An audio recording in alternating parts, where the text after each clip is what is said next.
Lack of knowledge assumes to be the body. Ignorance assumes to possess a mind. Ignorance always says there is the gross physical body in a gross physical world. Inside that gross physical body, there is a subtle body called the mind.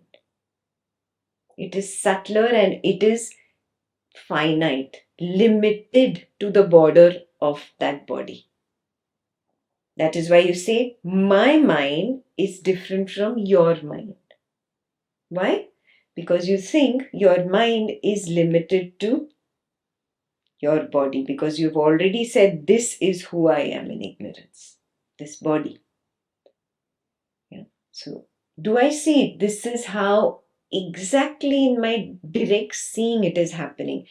The moment I take the stand of the witness and I see the asmita wave arise, the personhood arise, there is the sensation of the body sitting on the chair, the hand moving like that, the lips moving. The moment there is that recognition of it, there is first the recognition of the gross manifestation. Then is the recognition of the mind. Do you see it clearly? And then those who went deeper into spirituality or religion then started understanding that, oh, there is something like a soul. And then they started thinking, not as kids, later on in life with religious influence, they started thinking, oh, there is a soul inside the mind. Do you remember your journey? Now see it happening. Yeah, you only remember it as a memory thought. Now see it happening. The moment you become aware of that body sitting there on the chair and the pen in hand and the notes going that way, first is the recognition of the gross body.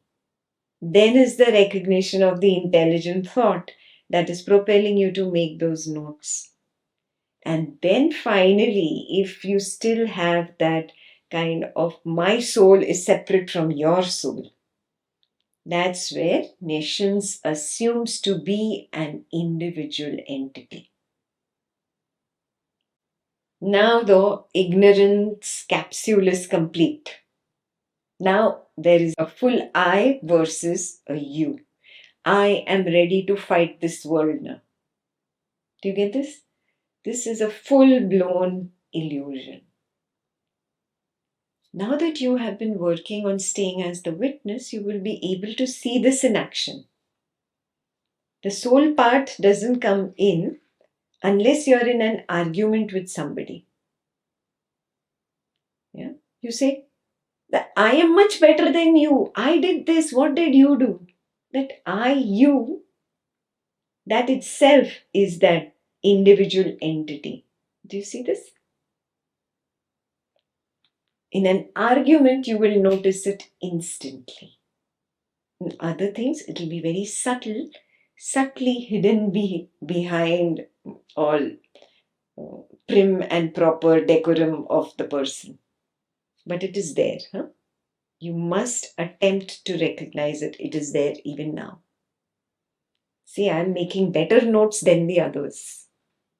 Something, wherever there is an I versus the other. Okay. So, attempt to see it. Can I see the moment asmita arises? Along with it, there is an inner mind. Along with that, there is some inner individuality. And this is all very directly experienced. But I choose to ignore it and I get lost in either doership or experiencership, depending on what that content of that moment is. Yeah? Now don't get caught up. Attempt to see. Can I see these three levels of Misidentifications, they are called. The Sanskrit word is tadatma, to become one with it. Yeah. In English, misidentification. So the body, mind, person is the progeny. It's born of these three misidentifications. So what is really happening? Every time this misidentification comes up and I identify with it, I am fueling that impression of personhood. It is going to arise again. Again, I identify with it, I am fueling it. It is going to get deposited and it's going to arise again. This is going to continue. Okay? Unless I start separating myself to that distance that I see, oh, see, the body has arisen, and now there is even that idea of a bright mind, and then there is that idea of an individuality there. All three are born together, remember this, because you have fueled it in the past, and they happen in that sequence. Asmita wave. Inside that Asmita wave is the mind wave. Inside that mind is the sense of being an individual entity. These misidentifications itself is the body mind person. There is no real body mind person existing out there. It's only a misidentification, an imagination.